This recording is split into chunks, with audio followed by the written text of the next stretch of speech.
자, 오늘 오전 10시 31분경입니다. 경기도 화성의 한 리튬 전지 제조 공장에서 큰 불이 났는데요.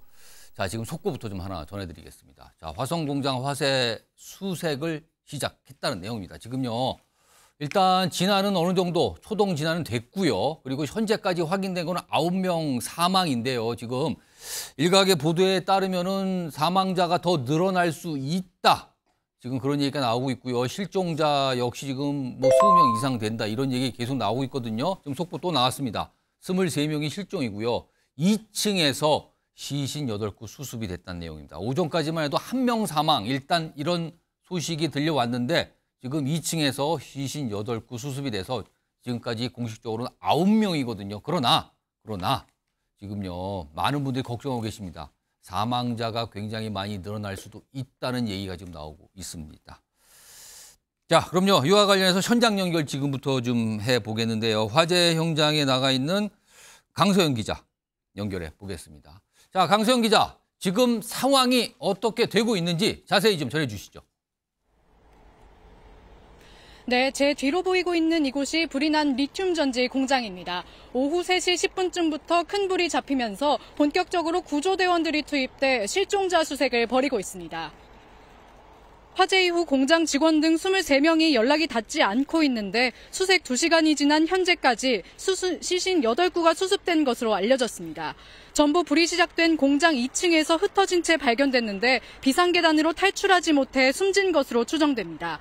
또 실종자들의 휴대폰 위치가 모두 공장 인근인 것으로 밝혀져 사망자는 더 늘어날 수도 있습니다. 특히 23명 가운데 20명이 외국인 근로자로 추정되는데 작업자 명부가 타버려 신원 확인도 어려움을 겪고 있습니다.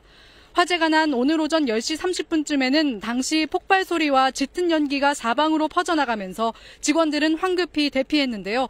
이 과정에서 60대 남성 직원이 숨져 현재까지 사망자는 9명으로 집계되고 있습니다. 2층에서 대피했던 관계자에 의하면은 배터리 셀 하나에서 폭발적으로 연소가 시작되었다고.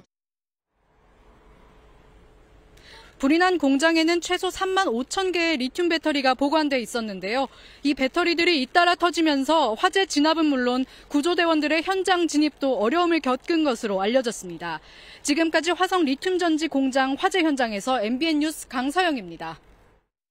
자, 일단 사망자는 9명으로 현재까지 집계되고 있고요. 근데 실종자가 23분이나 계십니다. 연락이 안 된다고 합니다. 그리고 휴대폰 위치를 파악해 보니까 다 공장 안에 있는 걸 좀 파악이 되니까 빨리 생존자를 좀 찾았으면 좋겠습니다. 자, 그럼요. 화면으로 오늘 화재 현장 관련된 내용 하나 좀 정리해 보죠. 오늘 오전 10시 30분경입니다. 화성 리튬 전지 제조 공장에서 화재인데요. 완제품 보관 장소 공장 2층에서 리튬 배터리 한 개가 폭발하듯 연소가 일어났다. 그래서 화재가 시작됐다는데 여기에 지금 이 리튬 배터리 3만 5천 개가 보관되고 있으니까 이게 다 연쇄적으로 만약에 불이 났다면 이게 정말 큰 화재가 되는 거거든요.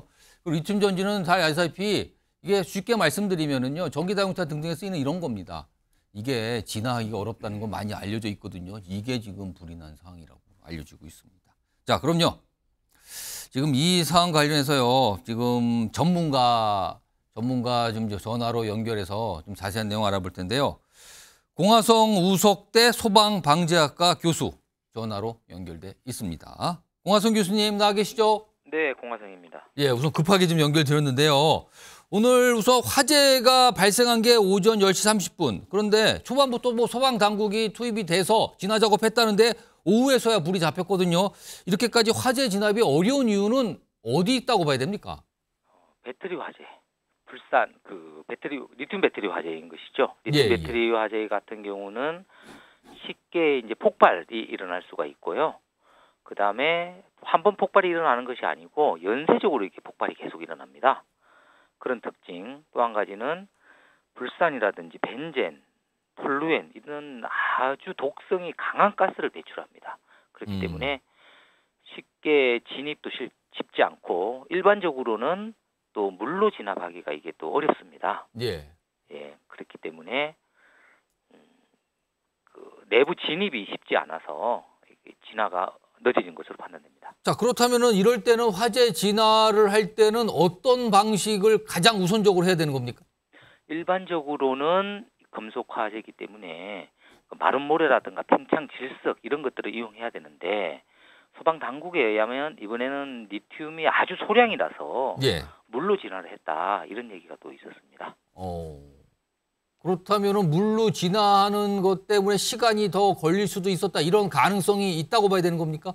물로 진화를 하면 이게 리튬 배터리가 이게 물과 만나면 이 가연성 가스인 수소가 발생이 됩니다.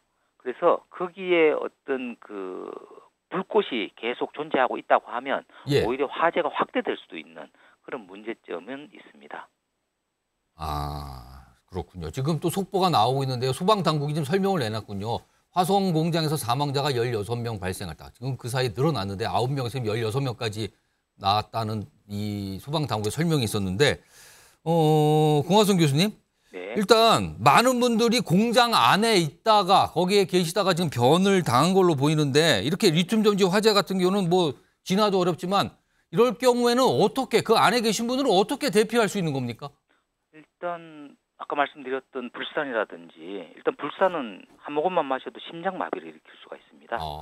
벤젠도 호흡곤란 등의 아주 위험한 그 증상을 나타낼 수 있기 때문에 이 유독가스를 마시지 않는 것이 가장 중요합니다. 그리고 가장 빨리 외부로 나올 수 있는 피난로를 찾는 것이 중요하겠죠.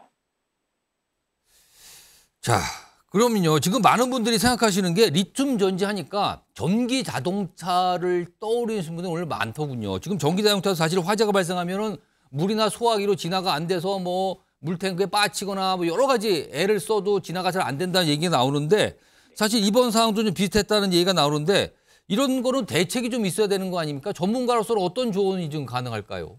전기 자동차나 킥보드 이런 것들에 들어가는 것은 리튬 이온 배터리, 리튬과 이온을 조합해서 만든 배터리이고요. 예. 그래서 충전이 가능한 2차 전지라고 하고 이번에 화재가 발생한 것은 리튬과 망간 등을 조합해서 만든 1차 전지. 한번 예. 사용하면 버려야 되는 이런 건데요. 그럼에도 불구하고 화재 특성이라든가 이런 패턴은 상당히 비슷합니다. 그렇기 때문에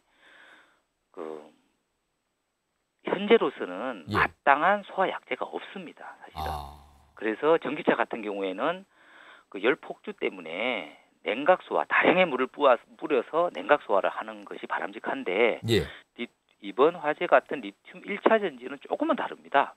이것은 오히려 또 그 노출이 많이 되어 있습니다. 예. 그 전기차 같은 경우에는 그 배터리 위에 또 커버가 씌워져 있어가지고 물을 뿌려도 그 배터리까지는 물이 침투되지 않는 그런 특성을 보이는 반면 이 제조 공장에서 나오는 이 리튬 배터리는 상당히 많이 노출이 되어 있기 때문에 예. 또 물을 뿌리면 이 수소가스가 발생이 돼서 오히려 위험을 초래할 수가 있습니다.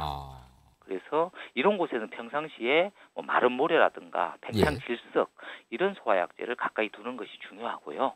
그리고 강한 충격을 가하면 또 이게 폭발 우려가 있기 때문에 강한 충격을 가하지 않도록 조치를 취하는 것도 필요합니다. 알겠습니다. 오늘 말씀 여기까지 듣도록 하죠. 지금까지 우석대 소방방재학과의 공화성 교수였습니다. 고맙습니다. 네. 자, 워낙 뭐 예상치 못한 큰 화재고요. 지금 일단 사상자 규모가 굉장히 큽니다. 현재까지 알려지기는 사망이 16명이고요. 그리고 부상은 7명. 그리고 지금 실종자도 있는 걸로 알려지고 있거든요.